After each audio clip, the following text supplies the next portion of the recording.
Wow, born ready. Wait, Jimmy, you're our first guest on our new... Uh-oh. Uh-oh. No pressure, buddy. Got a lot to live up to. Actually, you don't. yeah, I don't. You're actually fine. setting the bar. Whatever happens, No pressure. happens. All right, so joining us today is Jimmy Maley.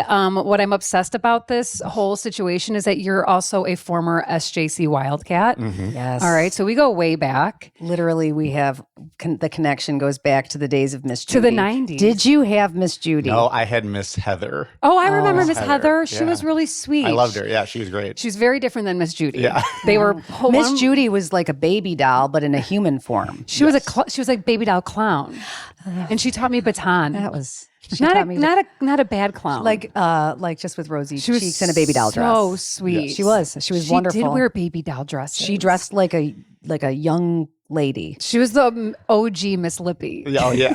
Oh, I was just, okay, I was waiting for you Who the guys. hell's I was Miss just about to Lippy? say Miss From Lippy. Billy Yes. Madison. Oh, that's right. Like that is like a prototypical like kindergarten teacher. Yes. Miss Lippy Yes. and Miss Judy, Yes. same person. They're the same exact person. In fact, there were people dressing up as Billy Madison, Miss Lippy, and then the baby was a penguin. Do you remember Billy Madison? Oh, well, yeah, loved it. So there's that imaginary penguin or whatever that's Yeah, scene. yeah, yeah. That's what people were dressing Are up you an as. Adam Sandler fan? So I was like during that era. Yes. I was. Okay. There have been some movies. I think sometimes he just makes movies with his buddies. Yeah, And, like, sometimes. doesn't why care not? if it's good. But there have been some that I liked. You know, Like- it was a sneaky, like sad one. Which There's one? Click. I didn't see Click. Watch it. It's like supposed to be funny, but then it gets real dark real quick. Did you watch Click? I don't know, but what's the other one? Gem. What Anthony? What's the name? Righteous. No, Righteous Gemstones? No, that's the show. The one with Adam Sandler. That's like a uncut gems. I have not. No. That's supposed to be insane. I don't have Yeah. any idea what this is about. It's a crazy movie. Okay. But it's like a more of a serious movie. It's not like his typical Adam Sandler. So that's why it could be kind of interesting. Good to know. Okay. On today's podcast, we're obviously going to dive into the Maley Way and as well as men and boys' mental health. But I have an icebreaker question for you. Before we get into the heavier stuff, I thought we'd keep it light for a moment. So here is my icebreaker for you, Jimmy, because this is what happens a lot when I'm driving with Anthony. And Michelle, I don't know if this happens with you when you're driving with Ryan, but this is kind of for all of us. Sometimes when Anthony and I are driving, the reason why I'm asking you is because you and your wife, Katie, on your podcast, The Maley Way, you guys have kind of joined forces. You've described it as a moment for you guys to actually connect. And I'm wondering do you drive or does Katie drive? Yeah, I like Katie to drive. Okay. I'm not a driver. So you're not the driver. No. Because my question is, when Anthony's sometimes driving, he'll try to find a parking spot, but he'll kind of go, stop, maybe keep looking, go, stop. And I'm wondering, is this a man thing? Does Katie do it when she's driving?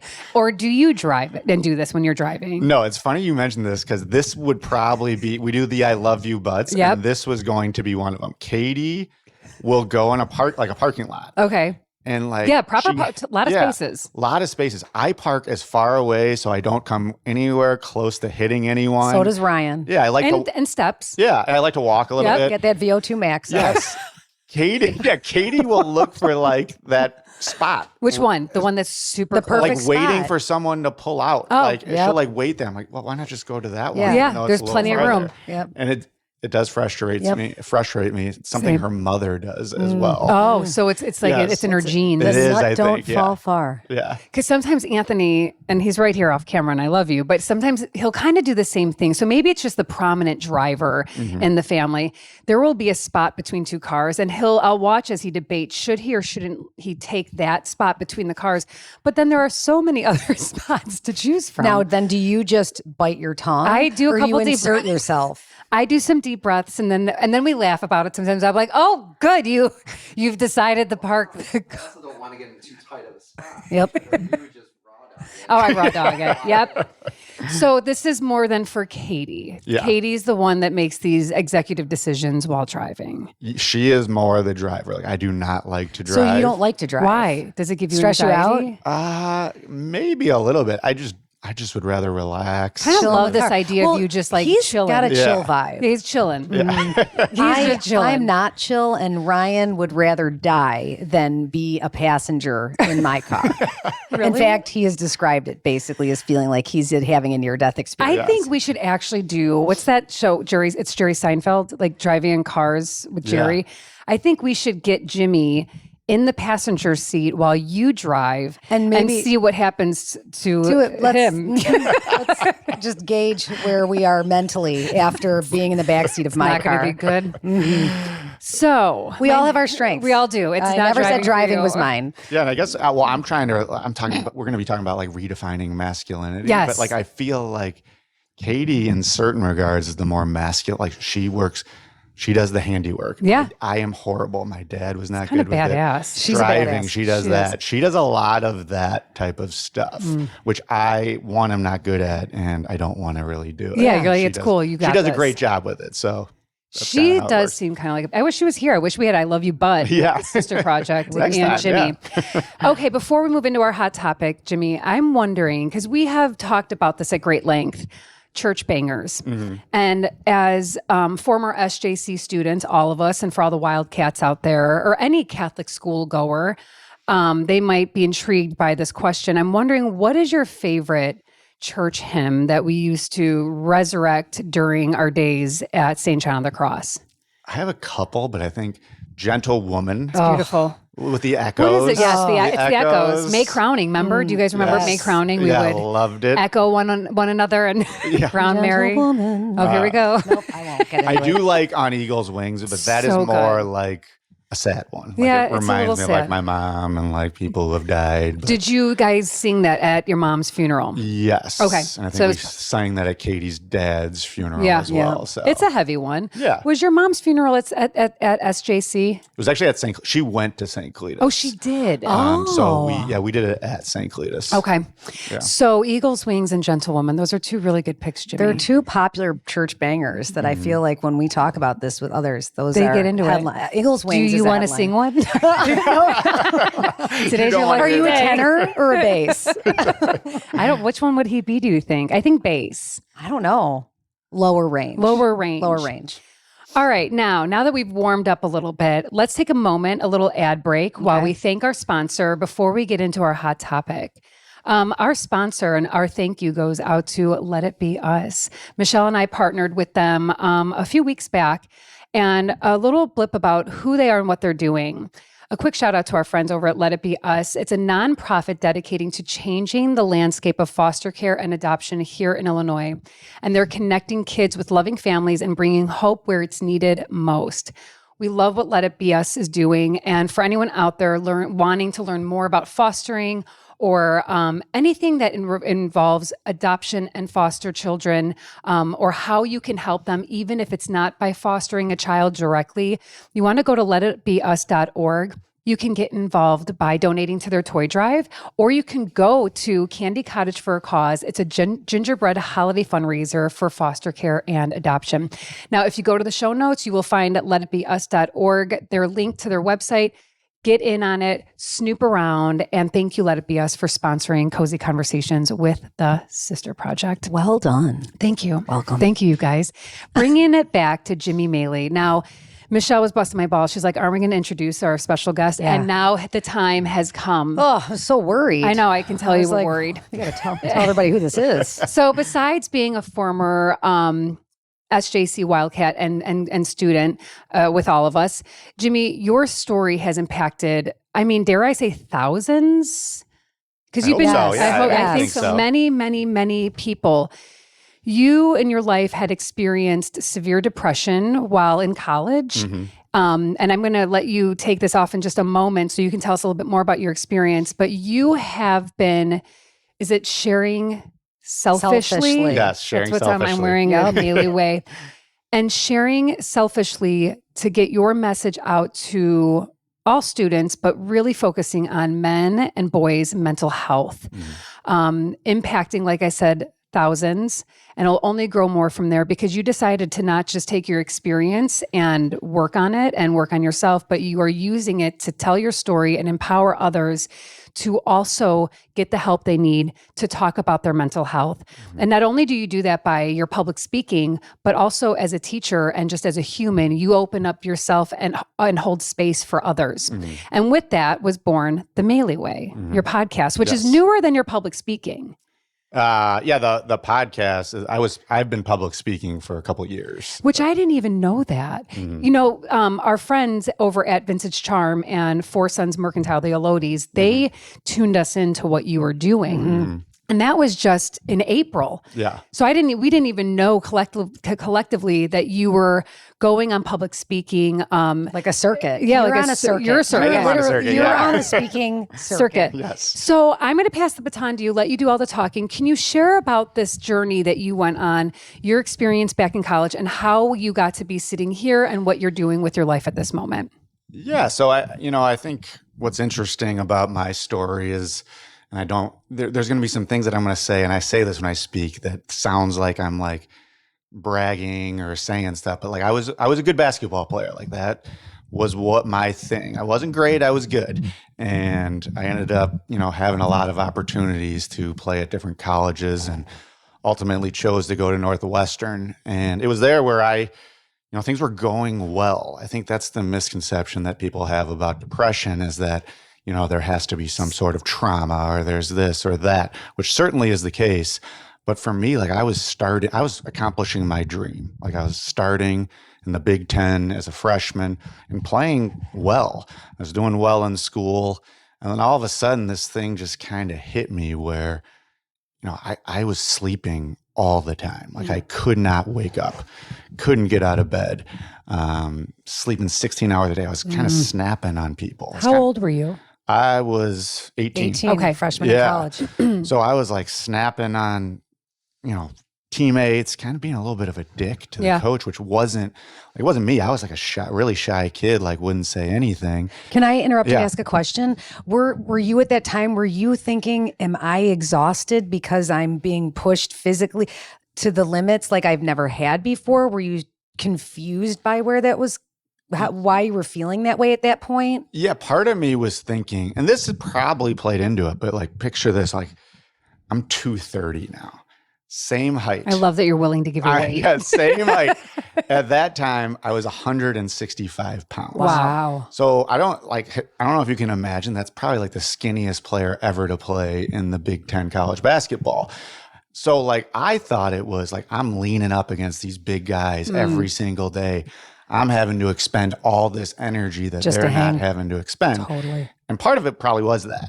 But the other part was like, this is something that went on. I didn't know at the time, but it's something that had gone on in my family for generations. Oh, okay. And, my mother, grandfather, I had uncles on both sides of the family, my sister. And I didn't really know that at the time. It was just about depression. I knew nothing. There was no talk about it. You didn't know that grandpa super struggled from this. You didn't know your mom had not brought this to light yet. No. And I think it was a different time. Like people did not talk about that, especially like Irish Catholic, like, there's like Bill Burr who does famous skits about this, about like you just push everything down. Lift the rug. Sweep it under. There's like a mountain at home. There's like a mountain in your rug. Yeah, and that's how that's where all of the mental health secrets are. And that's how it was. But there was also the fact that like I think people who deal with this, especially men, become pretty good actors. Like I was a very good actor. I was able to kind of like play the part and make it seem like everything was okay.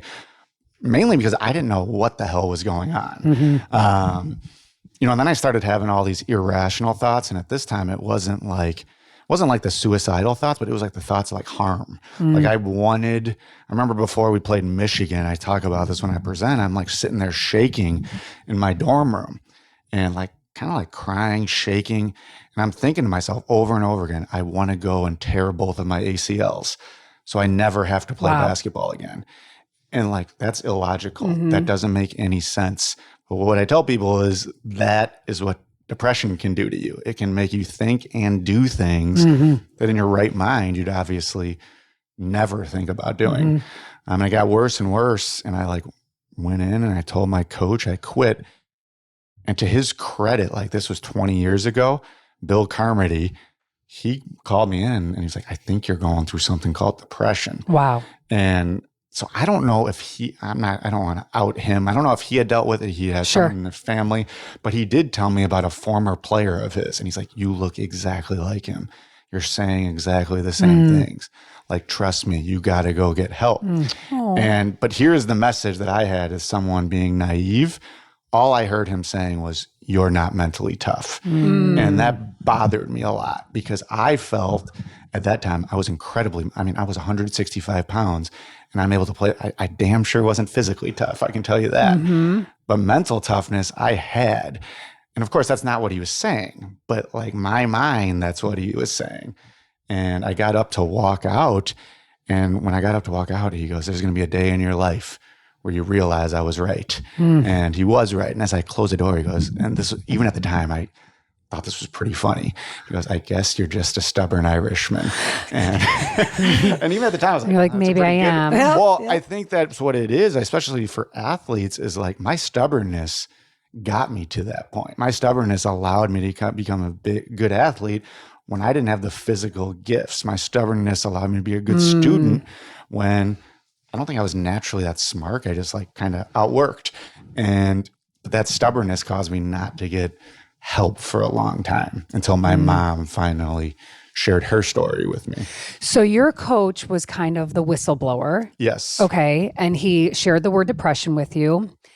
And how did it get to the point where you had to tell your mom that things had gotten bad? Like shortly after that, or are we talking more years? That's the thing. It was probably like 7 years. Wow.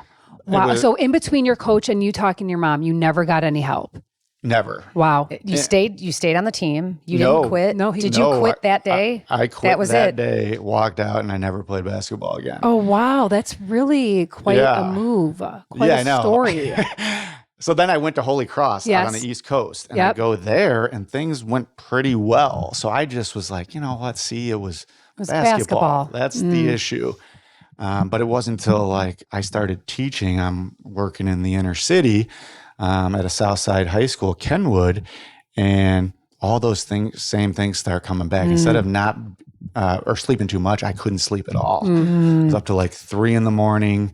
And what did those sleepless days feel like? Horrible. And then like I was snapping on students. And like I always say, granted, some of them probably deserved it, Totally. but a lot of them didn't. And I always tell this story. I look back at this so fondly now, but I remember this girl one day, her name was Precious, and she kept going, man, Mr. Maley, you be tweaking. Mr. Maley, you be tweaking. And I'm like, no, Precious, I'm not tweaking. She's like, no. And she was like trying to recruit other kids to tell you agree that I was tweaking. And were you tweaking? I was 100% tweaking. Precious knew. I love Yes, it. and Precious she- was Precious being is precious. real. Yeah, she was, I mean, love looking her. at the time, I didn't like it, Yeah. but she was right. Yeah. And then it all came to like this boiling point. My wife, Katie, who you two know, walked in and like I was curled underneath the blanket, like crying hysterically, not making any sense. And she panicked, but panicked Of in course. a good way. Yeah. She called my parents. Bless. My mom walked in and like she was like, oh God. She knew just by seeing me now, like, Yeah. my son has this thing. And that's when she shared her story. Wow. Where she was hospitalized shortly after I was born when she was 32 years old. And she got on the right treatment plan, lived the next 30 years of her life without another major incident. And like while she's telling me this, my dad starts crying. And I never really seen my dad cry before. And he was just like, Jim, you look exactly like how your mother did 30 years ago. You got to go get help. It'll be the best decision that you ever made. Wow. And you know what? Like I did. And it was the best decision I ever made. It's kind of like I got temporary solutions along the way. But eventually I found what I believe to be my permanent solution. Which? Well, I guess it's kind of a little bit, do you mind if I talk about it? I would love it. Okay. So Because people are going to, I mean, first of all, before we dive in, I have to say thank you so much for sharing the emotional side of depression. As we've talked about and we read about, we were talking about statistics earlier, and you shared that the statistics are so much lower than they should be because men are more prone to bottling up their depression and their emotions. The fact that you shared that you cried and that you were curled up and your wife walked in, I can't imagine, first of all, how scary that must have been, obviously for you, but as a partner, that's really a really scary moment, and so wonderful of her to take the actionable steps to call your family and bring them into the situation and kind of have an intervention. Yeah. Right? For 100%. Like a mental health intervention. To a stubborn Irishman who didn't want to get help. You know what I mean? Like, and bless your parents too for recognizing these signs and symptoms. So what I have a question before you Yes. get into that, because I think this is important. You talked about going and getting help this first time. Yeah. I think it's important to share even just a snippet of what that looked like, that moment of help for you. So I went to a psychiatrist who had worked with my mother, actually down, I think, is Rush Rush right is here? right here. Right around the corner. Yeah, Rush Hospital. And I went there, and again, I did not want to be there. And they gave me like the little depression inventory, and I did not do well on it. Like I the was, one-sheeter? Yeah. Like I was really low on Sleeping that. too much or not sleeping. Yeah. But then the guy said something that really helped me, because he was like, Jimmy, and whether or not this is true or not, at the time, it really helped me. He goes, there's two types of depression. He was like, there is, situational depression. Because what I'm thinking is I'm teaching in the inner city. I have kids who are like, having people shot and killed in front of them. Yeah, that's heavy. Yeah. And they're dealing with all these different things. And I'm thinking like, I grew up in Western Springs, Illinois. How can I be depressed? Like, this makes no sense. And like, it was almost like that empathy for them allowed me not to have empathy for myself. Yeah. because Like, it what are was you, like, what's so hard about your life? And he was like, well, there's two different types. There's like the biological chemical side, which your mom has dealt with for years. And then there's this. And like, even at the time, Katie's dad had just died. Like, we were all sad, but no one was depressed. And just him saying that kind of got me to kind of believe in mental health, I guess you could say. It helped me finally take that step because it allowed me to understand. Like, I'm somebody that needs to understand something, and that helped me understand it a little bit. And so what was the more permanent solution you were referring to earlier? Oh, well, first, I'm sorry. So it kind of has to do with my mother. So I end up having a relapse again. When I moved on, I was at St. Lawrence High School. And here's the thing about depression. Some people think it's like the sadness, the death, thoughts of suicide. I've had all that. The thing about depression that bothered me the most is it took away my ability to think logically and clearly. And so I'm at St. Lawrence, and I am sitting in front of a computer screen. I'm doing a practice plan. Normally takes me 10 minutes. I'm sitting there for 2 hours, like with like a blank look on my face. And my wife having to like help me do the simplest things. That's what like really bothered me. And I had to take a leave of absence. You were not functioning. I was not functioning. And I got better pretty quick. They like adjusted my medication. And again, I know there's people out here who are anti-medication. I think it's like a Band-Aid at times, but it helped me get out of a difficult spot. And it helped me there. But then the problem became, well, what was I going to say to these 15 kids that I was coaching, these boys from the south side of Chicago? And like, initially it was like, all right, let's figure out what lie you are going to tell them. And like, that was the plan. Yeah. And my mom stopped me and she goes, Jimmy, there is going to be someone in that room Oh my God. that hears your story and goes and gets help Oh my God. because of what you tell them. You cannot lie.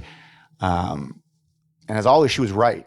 I went in, it was the hardest thing. That was the hardest thing I've ever had to do, because that was like that courage with depression that I didn't have at that time. And I went in there and said it. And like, not only did they like understand, they almost rallied around it. Okay. We won like 11. We beat LT, which was huge because they were way better than us, and we still beat them. It was like a huge moment for me. That was the minor thing, though. My guard knocks on my office door, and like I can just see the look in his eyes, see that he's struggling, and I call him in and talk to him for like an hour. We call his mom. We get the school psychologist involved.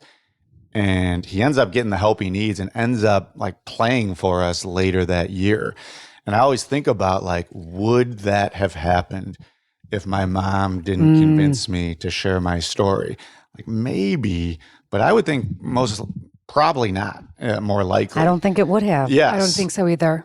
And so, then I ended up going to a different school later on. Things went great. And then COVID hits. And I told you all before, COVID really Took you down. really bothered me. It was the first time that I felt like my biological depression combined with like a situation. Situational. And I call it like depression on steroids. And I was once we finally got back in school and we're doing Zoom, and I'm teaching gym class over Zoom in a room. All these kids are in their bedrooms, in a beds. dark. They don't even have to have their screens on, and I'm like pretending like this is what we're supposed to do. They're pretending like they're doing it. I'm pretending like I think they're doing it. It just became this giant mind, what for me, and it's worse and worse. I'm exhausted. And I started driving. And you have a family with kids that you have, like you're a father as well. Do you have all 4 children at this point? No, 2 of them. Okay. So then I'm driving to work every day. I'm just exhausted. I'm like falling asleep at the wheel. Okay. Every single day. And luckily I wake myself up every single day. Okay, so are you going to school to be on Zoom? Yes. Got it. So Yeah. you're not even at home doing this. No. You're going to work. So you have to get up, get out of bed, drive, Go to work. Yes. like hell on earth for a depressed person. Yes. And at this time, it's like you were kind of considered an asshole if you questioned why we weren't in school. Yeah. And like, I know, and I don't get me wrong, and I don't want people to think that like I discounting the deaths that happened, but there were a lot of people, collateral damage that got messed up big time. Totally Myself being one of them, students being one of them. And like, it was bothering me. And like, but if you said it was bothering you, you were like the worst person in the world. And so all this is happening and I'm falling asleep at the wheel. And then one day I'm just like, I should probably just drive off the side of the road.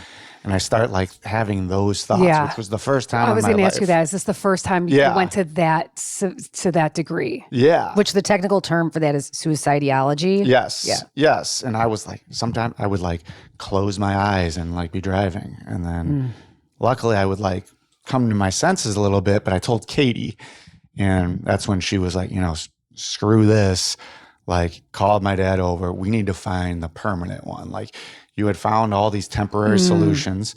A lot had to do with medication, which again, medication has been great for me, but it's not the total answer.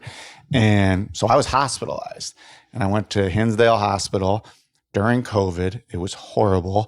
Like they had to give me a COVID test. So I had to be in my own little room by myself until I cleared it. Oh, what could be more depressing than that? I'm already so sad that you had these freaking, God. and then you have to, okay. Yeah. So you're in your room at Hinsdale. Yeah. And like they take your shoelaces, they Oh take Lord, everything. yep. They're taking all the things. Yeah. And which I don't, at that point, like I was not like going to do, but just the fact that I was even having those thoughts was worrisome. And so a couple things happened when I was in there. It ended up being the best thing. Okay. Because as I said, like it allowed me to realize and understand how important like human connection is. Like 7 years ago, believe me, I would never be sitting and talking to you right now. Which is Like, mind-blowing to me just- because you're one of the most like sharing males Open. that I've ever met. Open. Yeah. Yep. So that would- Emotionally available. Yes, yeah. That would have never or like I was And vulnerable. Did you guys watch The Bachelor or Bachelorette? I ever? don't I watch have in it, the but past, but Michelle not probably recently. did. Okay, so you will know you will know this, but like like the word that they always use. What? Vulnerable. Oh yeah, as if like, it's a bad word. No, well, they always use it. And me and Katie, I'd be like watching it. I'd be like, oh my God, come on, this is so stupid. But I would watch it. But like, I have found that has been so important to be vulnerable. And I kind of learned to do that in the hospital. They changed my medication. One of the things that they did is they put me on something that my mom had been on for 30 years. The only problem, this is the problem. The only problem is it can destroy your kidneys. Got it. Because it's kind of archaic what she was on, but it helped with her mental health. Yep. So I was just kind of like, you know what? Fuck this. Like, if it means 15 years off my life, if it means not having to think about leaving my wife and kids again, I'm willing to take that risk. So I did that. They got me connected to a therapist, which therapy hasn't necessarily been like, it was during COVID, but after that, it hasn't, like, to me, like, it's weird, but this Conversation. is my therapy. Or Yes. talking in front of people, even though I'm maybe reliving like things that weren't fun, but it's been helpful to just talk about it, like that human connection. And then the final thing, and I think this is the bigger thing, is like the self-care aspect. Because what I would do, and I think you dealt with like the care less, all that, you know, like I would just continue to do the same thing. I would get on the right medication, pull me out, and then I would go back because I would do the same thing. I'd get better and go back. So I would continue to do the same thing. And, you know, they talked about a couple things. Exercise, I needed to recommit to that. You know, being in the sun, needed to recommit to that. And the big thing for me, which I have my water. Is drink a lot of water? Well, I don't even know if this is accurate, but they said it in the hospital, and I burst up and I was like, oh my God, I never drink water. Like, So ever. stay hydrated. Stay hydrated. Like you were almost considered like a PUSSY when you were playing sports. Well, if you were took a drinking sip? water. If you took a sip? No, I would take sips, but you're like, saying- If you're like guzzling and I would be bringing dehydrated, and then as I told you, I'd be throwing up, and then I still wouldn't drink water, and like I carry that all the way to that point, and so now I drink water religiously. Such a simple, major reframe, like lifestyle adjustment. And even if it's not, I've looked it up, and I've heard things that it is true, but even if it isn't, I think it's true, and it's been helpful. Yeah, exactly. Made a Has been change help- for you. exactly. Yeah. Exactly. So basically, we need to get you a gigantic Stanley Cup. Yes. Or like an IV. Yeah, just permanently something. Just walk infused. around with like one of the IV bags hooked up to So the thing. from this journey, when did you start deciding to public speak then? Was this after obviously COVID? Yeah. So my mom died. So this was before COVID. I started. My mom had died, and that was at her funeral. What year was that? Oh God, like 2018, I think. Okay. And so she had died, and they asked who wanted to do the eulogy. And no one really did. And I was like, I'll do it. And I was like debating it back and forth. I'm like, should I do this? Should I not? And then I said, you know what? I'm going to do it. Like, so I shared all of her great qualities, how much she loved us. But then I closed with how she helped me finally get help, and how she convinced me to share my story with the kids at St. Lawrence, the kids at Conant.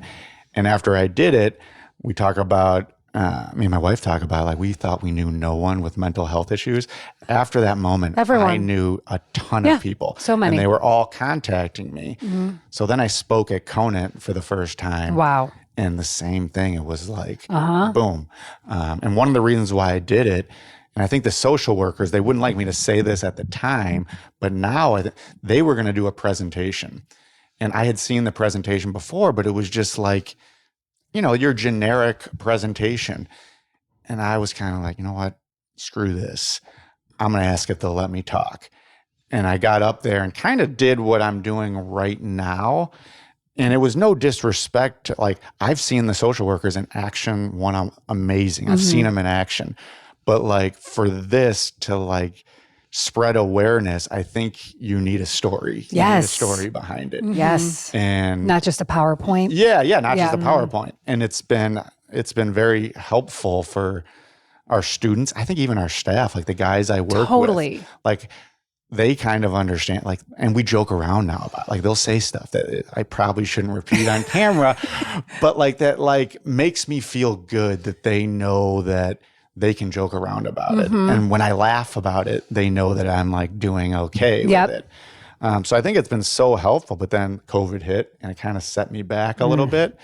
But then like the whole vintage charm, I was trying to raise money for a guy at Conant who was running the marathon for Erica's Lighthouse, which is a program about depression awareness. So I started posting clips from something I did at Hinsdale Central. And then like a lot of people again started being like, oh man, I didn't know you were doing this. and then Vintage Charm thing with the Elodies where they did like their Sunday sessions. Yep. thing. Yeah. I remember when you Yeah. were teaching out. It was then a it great just- photo. Yeah, of the thank family. you. It's Yeah, I don't know great. how they airbrushed that so good. But Well, we laughed because we took photos too, and like airbrushing can help a little bit, I Yeah. guess, right? No There's just like, no complaints. complaints. Yeah, for No, sure. it's great. I want to know, Jimmy, when are you going to be speaking to the student body at LT, Lyons Township? so it's going to happen. Okay. I have been talking. We're just trying to figure out like date Good. and Like in the time. next 2 years? I think next semester. Oh, Okay, great. is what's good, in it. It's good. like I'm going to So, Downer like, South spring. coming up, and then Wonderful. I will be going to LT. I want to be your agent, honestly. Let's do it. Do it. I have a couple questions. Now, I want to make sure that we don't cut your story short. Yeah. Are we caught up at this point in regards to like your journey of public speaking and whatnot? Because I've Yeah. got some questions to dive into, a couple. Yeah, no, definitely. Can we dive in? Thank you, first of all, for sharing the story and Sorry, being. I'm sweating a little bit I doing know, that. me too, and I love that we both were twinning Man, today. that looks Isn't amazing. it great? Yeah. Such a great sweatshirt. So one of the things that we were talking about, like off camera, was about a couple different. Actually, I'm looking at like topics galore, and I'm trying to figure out which one do we want to go into. And I think one of the ones that we kind of discussed earlier was about masculinity and kind of the difference between masculinity and what it is to be a tough guy. And you talked about being a stubborn Irish guy that needs to like kind of push away all the problems and put on Yeah. your front. And the power behind sharing your story has kind of broken down this idea that men must and have to be mentally well to be seen as masculine or Manly, strong. tough, Yeah. And what? manly, Yep. Yeah. tough. And how personally, I think there is nothing more masculine and more powerful than a man in general. We're talking about men and boys who are able to share a struggle and be honest about what's going on. What are your thoughts on this topic, whether it's being mentally, if you are dealing with mental health issues, and still the kind of the perception of masculinity, and how you encompass your own masculinity through your sharing of your own mental health journey with other people? Yeah, I mean, I think it's like a redefining of like what masculinity. I think being tough is amazing, but I think being tough is kind of like what where years ago I would have thought I was a you know what, but now Like I've a pussy. yes, Okay. I'm like, because I could come up with Yeah. all these other names. Yes. But you're saying like you could have been seen as kind of weak because you 100%. Okay. Yeah, and that's what Okay. I would have thought too. Okay. But I think now, I think the tough person is the person that can say the thing that no one else wants to say. And that is, it's kind of how I always had been, except when I was depressed. When I was depressed, I couldn't do this. And I talked about this with you two. Like, I don't care what other people think of me. And that's always how I was, except when I was struggling mentally. But I think that is kind of like toughness, like not caring what other people think I love and that. a Totally. willingness to help other people. Like I always say this, I went to Holy Cross. Their thing was men and women for others, men and women for others. And it was something that was ingrained in us. And whether or not it was a Catholic school, but I mean, it was a very liberal Jesuit Catholic school. The principles behind that, I think, have really stuck with me. And when I found that sharing my story that first time when that kid knocked Yep. on my door and I saw what happened as a result of it, I was like, okay, there is no way I can't keep doing this. You know, and I just think that is a true level of toughness. You know, I'm not physically tough by any means, but I feel like having the willingness to kind of like put yourself out there, borrowing another bachelor term, put yourself out there. I think it's huge. That you're leaning into Bachelor. Katie will like that. Do you think that kids now in this generation, so you teach high schoolers, are you finding that when you share with them your story, are they open to it? Are they receiving it? And it sounds like they are also coming to you and sharing with you their mental health issues or struggles. And then to follow that up, what what do you do when a young kid comes in or young man comes in and says, "Hey, I'm struggling. Your story really resonated with me. I'm kind of feeling the same way." What are the next steps? Are you like, okay, we got to sit down and call your parents? Or are you just having more conversation with them? What does that extra help look like? Yeah, like beyond the talk. Yeah. So like, I think one of the things that I always say is like, I'm just a gym teacher, man. Like but I am. You need to put that. That needs to be your tagline now. I'm just a gym teacher, man. That's your new bumper sticker or something. So good. But I say that to our guys, girls, whoever. I'm like, but I can maybe help you be the person that gets you to the professional, right? Which is what I try to do. And there's something our school does that's awesome. Our whole district does it. I don't know if LT does it, but every kid has to identify on our infinite campus, which is whatever. Yep. I don't know it's what like they the use portal. It. Yeah. They have to identify a trusted adult. And it's kind of cool because one, I get to see I'm gonna look that up. So-and-so is my trust. So-and-so is I'm their trusted adult. Mm-hmm. But also other teachers get to see it. So like I had an instance where I had this kid, I'm going to call him Bobby. So Bobby, the teacher, saw that I was the trusted adult and said, "Hey, I think he's struggling. Can he come talk to you?" Wow. Got him to come talk to me. That's and amazing. I sat down. That's incredible. And it was like a mental health talk. There was some other stuff that was involved. And, I think just that, and I had a good relationship with this kid, but that improved it so much. Like it allowed, I'm a big rules, consequence, discipline, that type of thing. But I don't think you can do that without like having the connection. Me doing this has allowed me to be a better teacher because it has allowed me to hold kids accountable because they know like, well, yeah, he may be a jerk at times, but like, hey, he's willing to like care about me. Yeah, you've established that trust with them. Totally. Yeah, because you were vulnerable and shared your story. Yeah. And it's hard to share back when you think you're talking to somebody that might not have any idea what they're going through. Right, exactly. And then so like later on, like maybe like 2 months on the line, this kid Bobby walks in to our office. It's right outside the locker room, and he's got his shirt off. And he comes in and he is mother effing doing all of this. And I sit in our office always with my feet up, like really relaxed. And so this guy who I work with, who is diagonal, always talks about this. He's like, "I cannot believe you stayed so calm and didn't move." So he's swearing, coming. He's like, "Maley, I need to talk to you. Maley, I need to talk to you." And he sits down. I'm like, "Bobby, you need to put your shirt on. Bobby, you need to put your shirt on. There are women in this office and it was like a minute of that. He goes, "All right, fine," puts his shirt on. And then like, I got him to like de-escalate a lot. I could not have done that like 6 years prior. Like I would not have been able to do that to reach this particular kid if he didn't feel like I kind of had his best interest at heart. And that's what I've really learned from doing that. It's helped me be a better teacher. Well, it goes to exactly what you were saying about toughness. That had to be a tough moment for you. And that takes kind of inner toughness, empathy, understanding to get Bobby, who I hope is doing okay. Yeah. For you to get on the same page as him and him to be like, "All right, I will listen to my gym teacher guy." Yeah. Just the gym teacher. Well, I think too, the way you approached that, he was coming in, he was heated, he was excitable.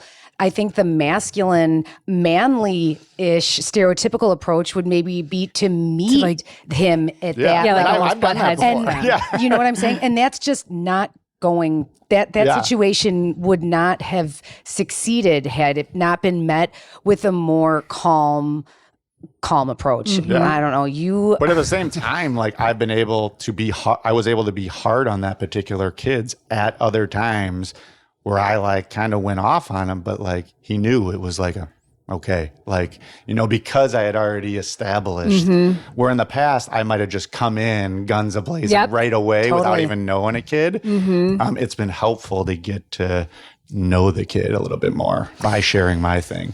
I have a question as we kind of round out this segment in regards to parents who might be noticing that their son is maybe kind of closing off.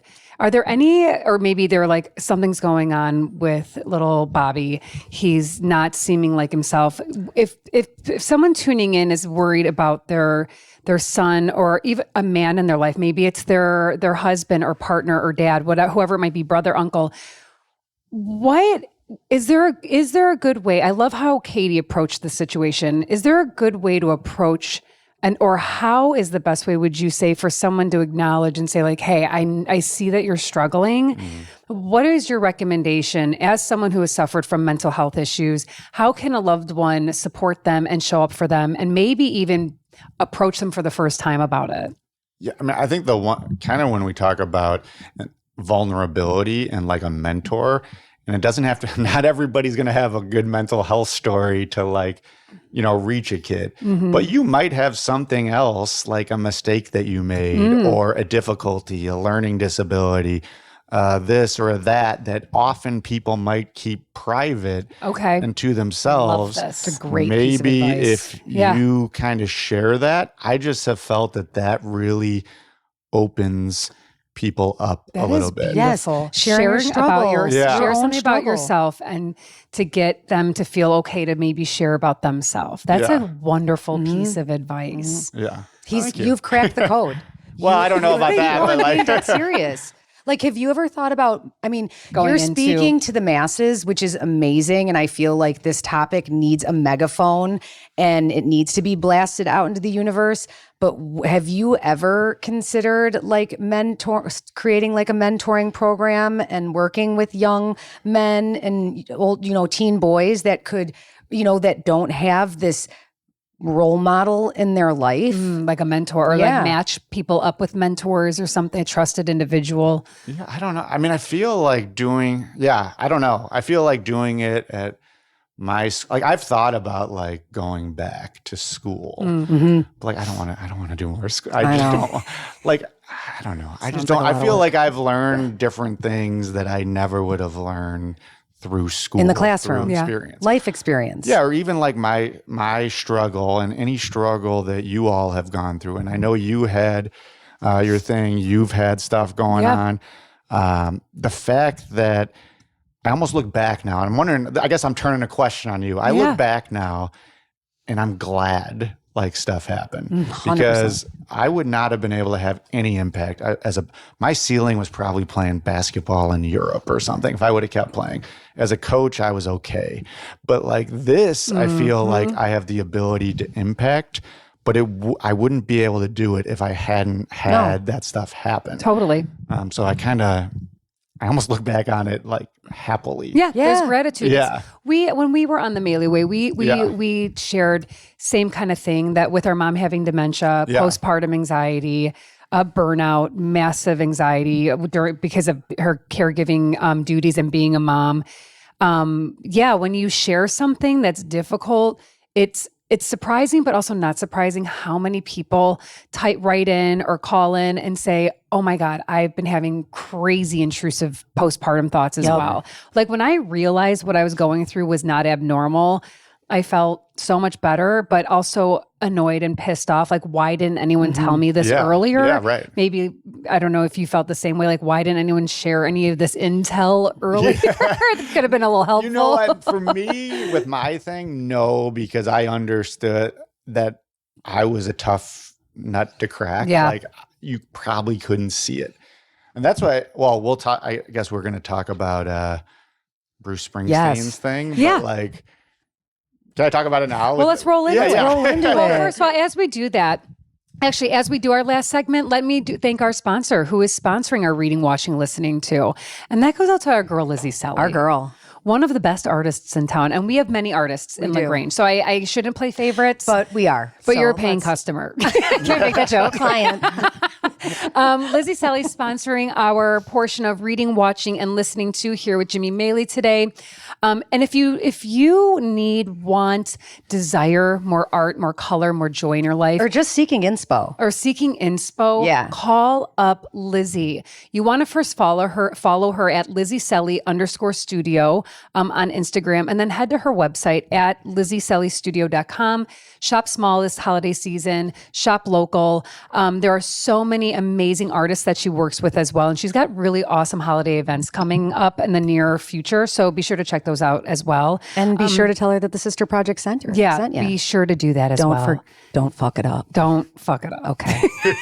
Lizzie, thank you. Oh, and the one thing I wanted to say too, real quick, is that Lizzie does these in-home visits, that if you are looking for art, she'll come to your house and help you just like she helped Michelle. That's right. It was amazing. All right, you guys, thank you, Lizzie Selly, for sponsoring this portion of our podcast as we swiftly move into reading, watching, and listening Yes. to. And Michelle, Right into watching. We're right into watching because Michelle last week was like, "Yo, Jimmy, watch Springsteen's Deliver Me from Nowhere." I realized that was a lot to ask a father of four. And No, I loved it. It actually got us a little date night with the Loftuses. Love it. So Yeah. did you go out to the theater to see it? We did, yeah. And did you see it at Yes. the theater? Oh, I thought this was like, that's a hard ask, Michelle. You know go what? to the movie theater. I But was you like, know what? listen. Well, I knew it had. I didn't know anything about Springsteen with regards to that. But I was Same. like, okay, she's asking me. He definitely dealt with depression. I Big know time. that. Yeah, I and read now this. I'm really curious after what you shared earlier about your driving and what Yeah. you were thinking, that particular scene in the movie. Yeah. So Well, what is the scene? Can you set it up for us? I'm trying to. Well, He was driving. Was he driving to California? I don't know. Oh, and he just started and he going,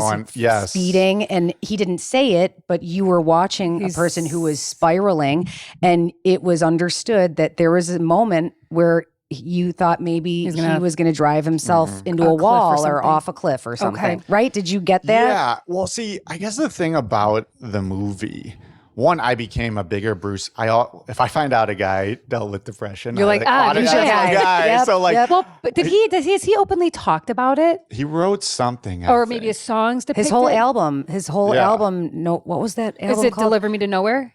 What was it? Nebraska.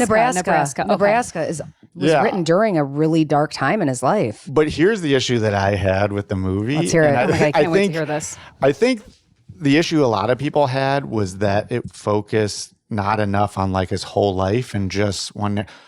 I kind of wanted more. As a depressed guy who's talking about this, I wanted more depression. You want more depression? I don't think You didn't think it was depressed enough? I don't think it like. Listen, you're talking to someone who's Okay, gone. you're right. Sorry. Sorry.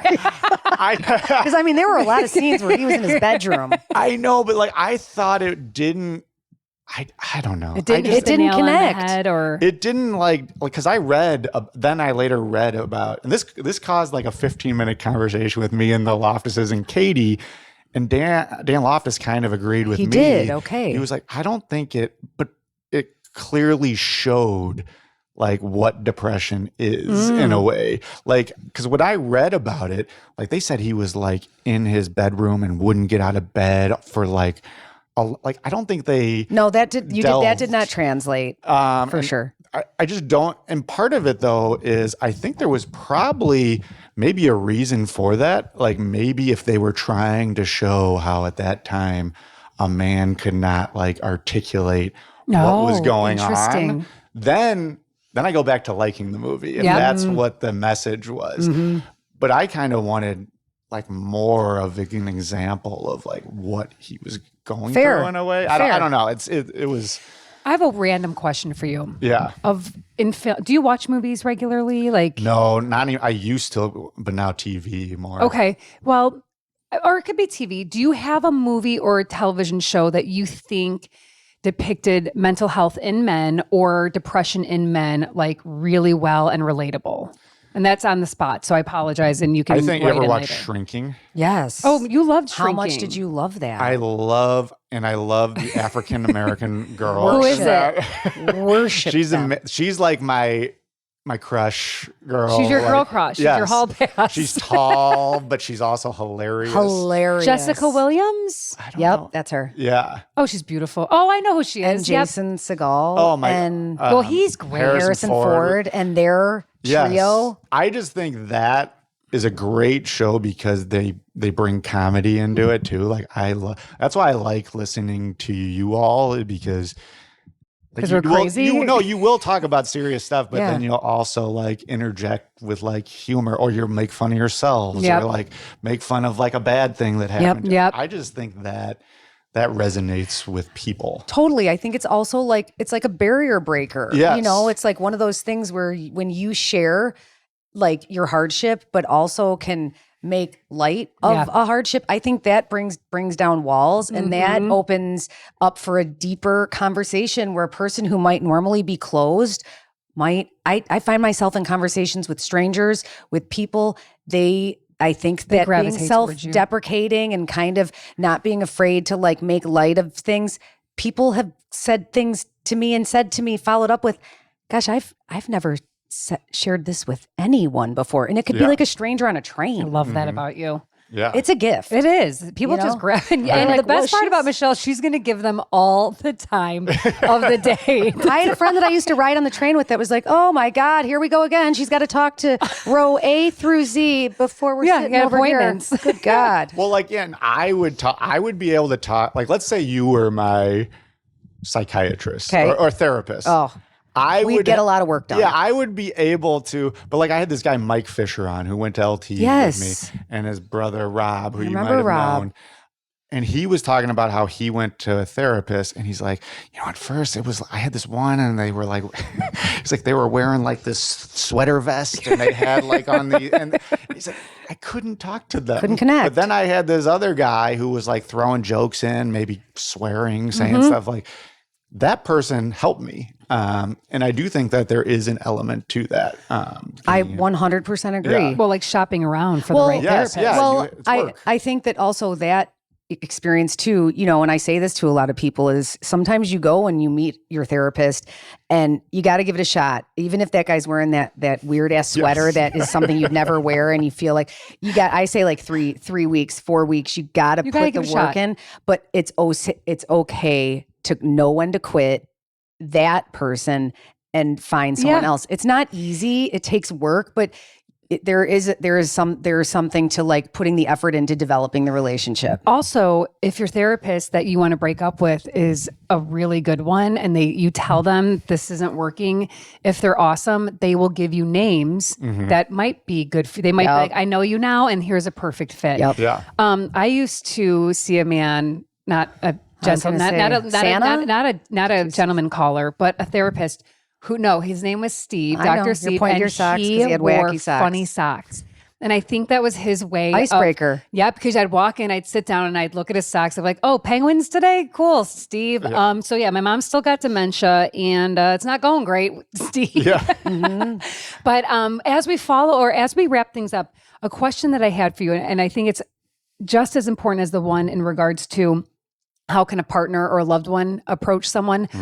What is your message to men, boys, young men that are going through it and that they are trying to get that toughness, that will to go and get the help? What would you say to someone if they said like, I don't know what the fuck to do, I don't want to be seen as weak or go to a head doctor? How do you break that barrier and how do you help direct them to do what they got to do? Yeah, I mean, I think the one thing is like, and I've said this before, like when people ask me like, what should I say to someone? I think like not oversimplifying the solution. Like I've heard people be like, oh, you just got to snap out of it. Like that isn't working. No, that's not going to happen either. Or like even I'm a PE teacher, but like, and I understand the value of exercise, but like if I am laying on the couch, like not moving, and you say, hey, come on, let's go run a mile. I am not doing that. Like no matter what, you are not getting me to do that. Like I think sometimes we oversimplify. Like Totally. it's not easy like to get out of that spot. You got to have like patience. You got to be willing to listen to like, because people are going to say some weird stuff. And I always say that with Katie, like I probably said stuff too that she could have taken really personally, not like mean stuff to her, but like maybe, I guess it could be mean, but like, like, oh, my life's over. Like I haven't done anything. Yeah. Well, she could take that offense. Mm-hmm. Like you got 4 kids. Yeah. Like Yeah. things are cool. Look at this like house we yeah, built. yeah. We got a house. Thanks, we got buddy. everything. We got the Maley Way Podcast. Like whatever. Look at the Maley Way. I mean, I love you, but fuck off. Right, exactly. But like she could take that personally. Yes. Anybody could. Like it's almost like you gotta just have patience and make sure to let them know they're not alone. And like again, like I say, one of the ways to do that, I think, and reach individuals, particularly men, is to share something about yourself, Share vulnerable- whether it's a mental health thing or something else. I Mm-hmm. think that resonates with people. That, Totally. hey, and I think for me, like as someone who was an athlete, I think, again, I'm not physically tough at all, but I am physically imposing. Me talking about stuff, I think, because of that size, because of maybe that past history, Sure. it helps reach individuals Totally. as well. And then for the guys or the kids that have something going on, that have some mental health, but they're not quite ready to share it, if you had something, if you can give them like a one-liner, someone's tuning in, someone said, hey, listen to Sister Project, Jimmy Maley's on it, I think you might get something out of this. If you had a direct message to an individual going through a mental health crisis, whether it's internally or they're already willing to share it, would the message be something like it can get better or it does get better? What would you say to them? Yeah, I mean, I think that's like, it can get better even. The problem is like, even when I had already gotten better and then I would go back, I still thought everything was hopeless. Even though I know that I was able to get better Yeah. in the past, I do think that, yeah, it can get better even though you don't think it will right now. But I think the other thing is just take the first step. Okay. So you said maybe somebody's not ready. Well, I think the people with everything that we talk about are on a continuum. You know, everybody with regards to what they think about mental health, like some people are all the way there and other people are like, I just need to admit that it's real first. And for me, that's what it is. For older people, that's what it is. But there's an particularly- issue. Yeah. And then for other people, like they might understand that mental health is a real thing, but it might be, all right, well, what are the symptoms then? What are they? What to look out for? Sure. And somebody might already be there, but now it's like that last step, like now I got to go actually do something about it. And I can tell you, like, there's nothing wrong with going and getting help. And in fact, I think that's like the toughest thing that you can do. Totally. Oh, what a way to close that I out. mean, Thanks, Jimmy. what a mic. Throw that mic on the floor. But please don't. They're No, actually expensive. don't. That thing costs some bucks. Jimmy, thank you so much for sharing your story, your input. I think we need to do a part 2 after the Oh, holidays yes. or something. 100%. Because we didn't even tap into half the shit. But I Yeah. think now that we've shared your story, you've shared your story, we can follow up with all of that. But before we close out with our last question that we always end with, how can people find you? How can people book you? Go ahead and throw out all of your handles and website and you do your Share thing. selfishly. Yes, you Everything. can, Let's hit it. find me at the Maley Way, Maley. That could be on Instagram. What's that other one called? Facebook, TikTok. TikTok. I'm on Facebook, just my name. I have like the Maley Way thing on Facebook too. But And you have a website. I have a website. Yes, thank you. TheMaleyWay.com. Or you could reach me if you want to have me come and speak at TheMaleyWay@gmail.com. And then your podcast is streamable everywhere. Yes. Yep. Yeah. So, it's on a YouTube channel, the Maley Way YouTube channel. Perfect. Or you can find it on any Streaming platform. streaming service, courtesy of Brendan Greeley. Really helpful. We love with Brendan. Yeah. Okay. To wrap things up, we always end with a question that is, what was your simple or is your simple joy of the past week, past day? You have at it. Is there anything that sparked some joy within you? Yeah. I mean, usually it's my kids. Like that is my number one thing. Like that's my job, being a father. Like that's what I want to do the most. And my daughter, Meg, happens to be pretty funny. And so the other day we were playing a game. She goes, Dad, let's rap battle. And I was like, okay. Rap battle? Rap battle. And she was like, did like all of her stuff.